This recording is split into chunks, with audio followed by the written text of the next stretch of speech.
Ooh, we live. Let's see who's tuning in today, man. We in the blue room, a little something different. They never seen this room before.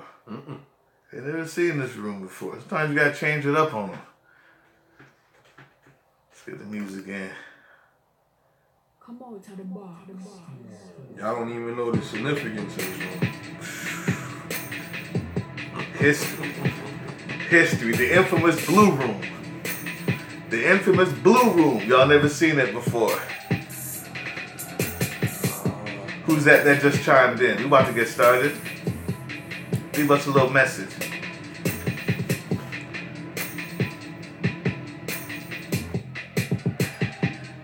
We're without certain amenities today, so the music might be a little low, but I know you feel it.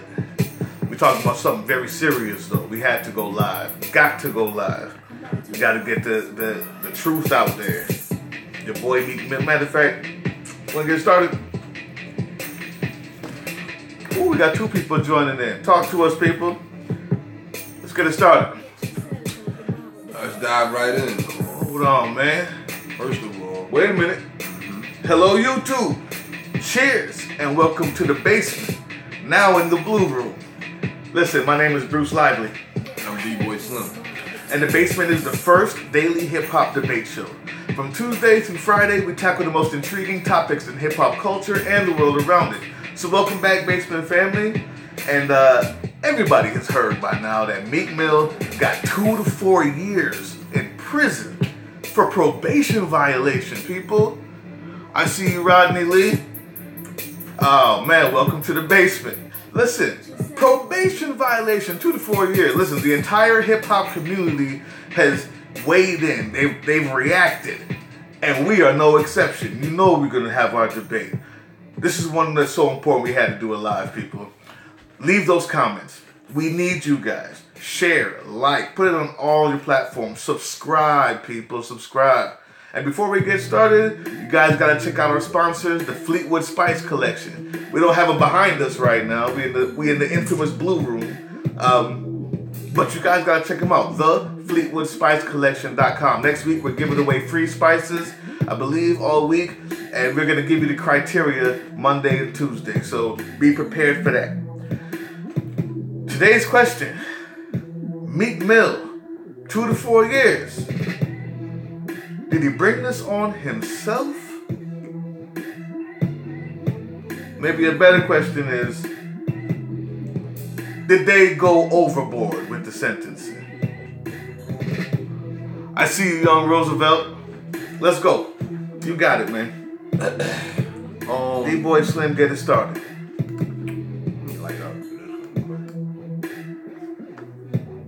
Yeah, I'm kind of tight. Tell them. We got mixed reviews and mixed emotions about it. Some say yes, some say no. I think this is unjust. Under the guidelines of his probation and maybe of the law, obviously, they were able to hand out this sentence and say that he violated his probation. From that aspect, I guess you could say that it was just, or he obviously brought it upon himself for them to say that, indeed you violated, your probation enough to where we're able to go ahead and sentence you back to prison. However, there was a meme that came across Here we go. My social media earlier. Here we go. That I was just looking for. And I see you, young Roosevelt. I can't find this particular meme. Oh, here it goes. And it says Boondocks episode. It simply It ain't that bad, is it? Meek Mill parole violation, 2 to 4 years in prison. Rapist Brock Turner, 6 months in jail. Ooh. Served 3. Which is a white kid. I would show y'all my phone, but the pictures probably kind of be distorted, But yeah, like, and that's disturbing. That's That's true though. That's disturbing. That's true though. All of y'all out there, I know Roosevelt, like you were saying, yeah, maybe he brought it on himself, but that's another aspect. On many different levels. If he was white, would it have been? Right. So Bruce is already ahead of me in the fact of. Oh, you said it. You said it. I wasn't even gonna say it. On different levels, that's very disturbing. We know Meek is a rap celebrity or whatever, you know, and so from one aspect, you may say, well, that's all the more reason why he should be flying. And Bruce said that too while we were off here. That's all the more reason why he should be flying on the straight and narrow, because he has the means and the resources to maintain afloat, to maintain a certain lifestyle. Go back home to your mansion and sit down. A quality of life that most of us will probably never see or get to enjoy. And for that reason, there's no reason for you to really be out here unnecessarily or wilding or violating your probation and such. Still in all, again, when memes come across that say, you know, a white kid that you never heard of, and I'm not trying to make it into a black and white thing, but the meme actually had a white kid that was serving time for rape, and they gave him 6 months, and he only had to serve 3. So, I mean, it just raises the question: is there motive behind this type of sentencing? Are they trying to set an example? And if so, what is it? What is that message? And is it because he's a black a black entertainer? You know, I like to answer that. I hear your point. I mean, the motives.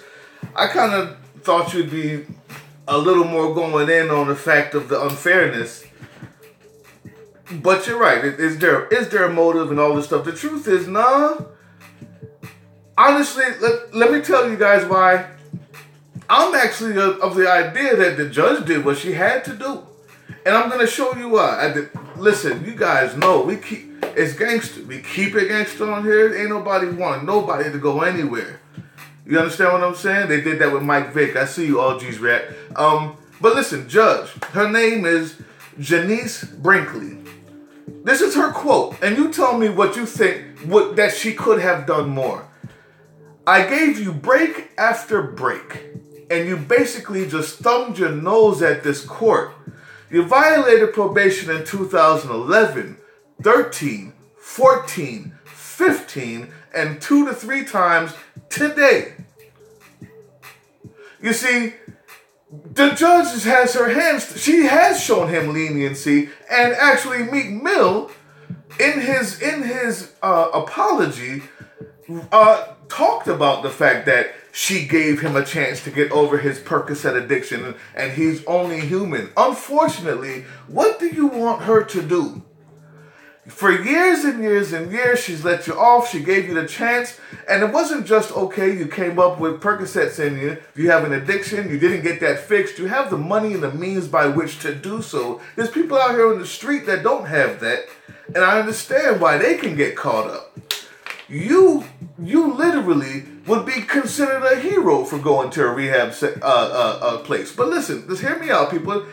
People leaving already, boy. They don't want to hear that. But listen, the facts are the facts. You can't book your shows in places where the judge has told you specifically you cannot be. All of that is on record. It's on record when you go there. You thought that you could just float above it. Now, it's not the judge's fault. She had to do it. You cannot violate again and again and again and again and not get a consequence. But where I agree with D-Boy is the sentence is too long, and that's because the system is what's messed up.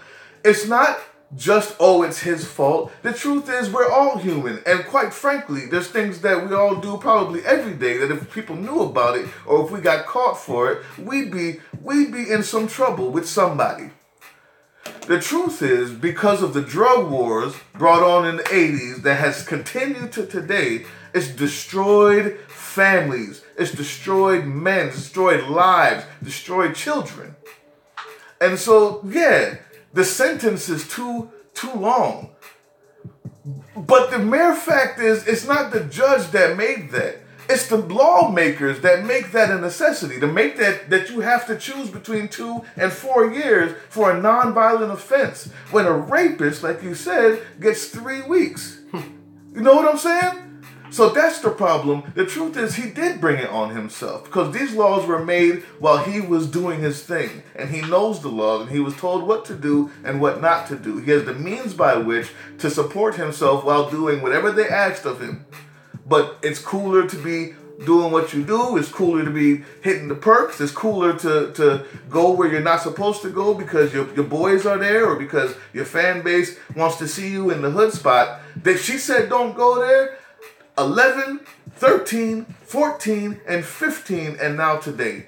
And so when you go in front of her, what is she supposed to do? Instead of talking about that, I want to say, let's elect people who will get rid of these draconian drug laws. That's really all I got to say. If we do that, we won't have these problems anymore. We won't have these problems. You can actually get help and not prison for being addicted to Percocets. You can actually get a fair sentence that charges somebody who does rape longer than somebody who has drugs on their record or goes to the wrong place for probation violation. Other than that, if you're not gonna do that, if you're not gonna vote the right people in and try to get the laws changed, other than that, it's your own fault, Meek. It's your own fault. You brought it on yourself, and the judge has no more. She can't do anymore. I quoted her, Miss Brinkley. I don't know her from a bag of chips. But listening to the quote, looking at the charges, she has to do something. Unfortunately, the law makes it so that she can actually put you in jail for 4 years for bullcrap. And that's my point. Systematic.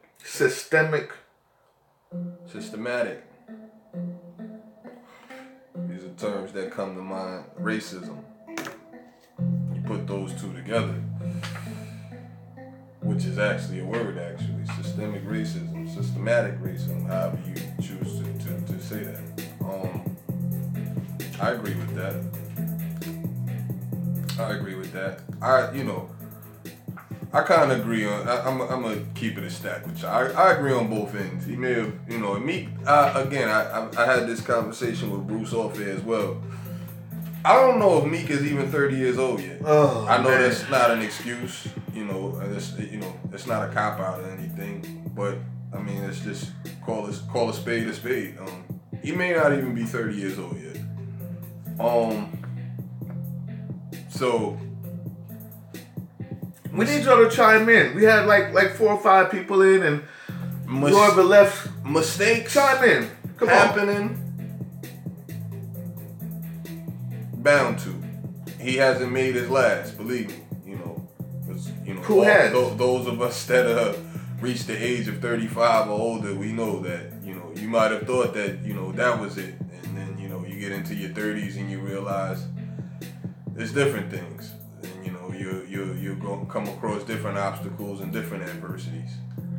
And that's a good example for you young kids how your past can. Something that one mistake or one bad decision in your past can follow you and haunt you. This is hurtful because yesterday he was in a Learjet. He was in the Maybach. He had the Wraith with the stars on the roof. He was always talking about his watch and the jewelry. Tomorrow it'll be none of that. He'll be a number. He'll be back to being Ramit Williams, I believe it is, and all of that's out the window. And so just decision that if we do take anything from that, and if I would want my son or any of the young kids that's watching the situation to take from that, it's the fact that to sit up and blame the system.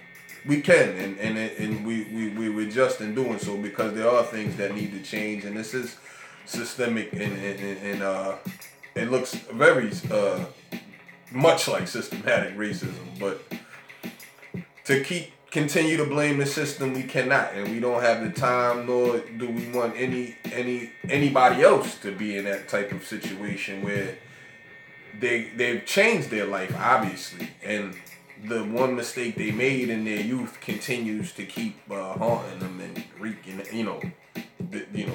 causing destruction to their life. And if it can be avoided by you, just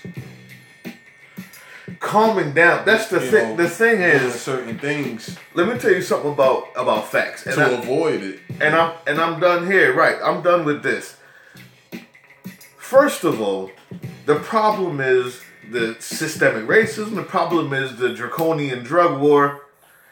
Second of all, it doesn't matter because you're the one that pays the cost. If you can't move, if he's not making a political statement, honestly, all he's doing is getting arrested. If he has kids, they're the ones that pay. Your career is what pays. So we can sit here all day and say, well, the systematic racism and the draconian drug laws and, how long should someone be on probation and why does he get more than the other ones? The truth is you knew that in 2011 when they put you on probation and you violated then and again and again. The person that pays is you or your kids or your wife or the black family. And so you have to take the responsibility to work within those laws to either change them or do your music and go home to your mansion and shut up. Like, honestly, save yourself, family. Save yourself. There's the excuse. Everybody can talk about philosophical debates, but you can't have that debate because you're behind bars. You no longer can have that debate. You got to wait 4 years to talk about that. And honestly, I can identify with Meek because of the fact, like, you look in your mind, I'm gonna just flip the coin for a second. In Meek's mind, and I can identify with him because let me just say, I love Meek's movement. I love what Meek is about as an artist, as an MC. As an underdog, as a man coming out of North Philadelphia or whatever, in his situation that he came out of. You thinking to yourself that I've done more good than bad lately in my life. I'm feeding people. I'm changing lives. I'm giving jobs and opportunities to those who might not have never seen or had that type of lifestyle or opportunity otherwise. That's the part of it that Meek wants to be able to say that it's not weighing up right now because you're already in a situation on probation in the state of Philadelphia and, they're looking at you as the guy that was charged with guns and drugs back in 2010, 2011. So 13, 14, and 15. With the and which he went back to prison a couple of times. This is not his first time being violated and going back to prison. Like, if y'all remember, that was the whole hype about, him coming out the last time and, doing this thing. But neither here nor there. I just wanted to say that because, his response in court was, I'm not perfect, this, that, and the third. And, he got a bad deal. He got a raw deal. I'm just going to keep it a buck. He got a raw deal. Was it brought upon by himself? Did he bring it upon himself? Sure. It doesn't negate the fact that he got a raw deal. He got a raw deal because the prosecutor actually said that they recommend he doesn't go to jail. And the judge says, I can't do that anymore because he's proven that he can't handle that sentence. So, but that's what it is. Y'all give us feedback. Let us know what you think about the whole situation. I wish more people would have stayed in debate instead of chiming off when they heard something they didn't like. But I know All G's React. I know Roosevelt. I know if Time to Work is out there looking. Y'all know what it is. Leave them comments after we get off if you don't do it now. Because there's more than just one answer. And we all from where we're from. And we like to believe. And we want to say, free Meek. Yeah, free Meek. But let's also talk about what it is that we're doing. Let's also talk about how we can avoid hurting anyone else, including ourselves. The law sucked. He got a raw deal. And if he was white, he probably wouldn't have got that same deal. Facts. But if a white person also violated that many times, blatantly, I'm not sure. I'm not sure, is what I'm saying. Y'all leave your comments, man. Tell us what you think. We had to do it live. Tell us what you think in the comments. I think we got any shout outs today? No shout outs today. No shout outs today. A lot of people are watching our past few things, and I appreciate all of you for that. Of course, Mr. Fleetwood, thank you. I saw something from Alki Balance and Nefuru, but that was a couple of times ago. But yeah, peace out to all y'all. Thank you guys very much. Salute to all y'all for watching this Real Hip Hop Debate Show. And share it with your friends. Subscribe. Tell us what you think. Join the debate right there in the bottom. Once again, the basement, signing off. Peace.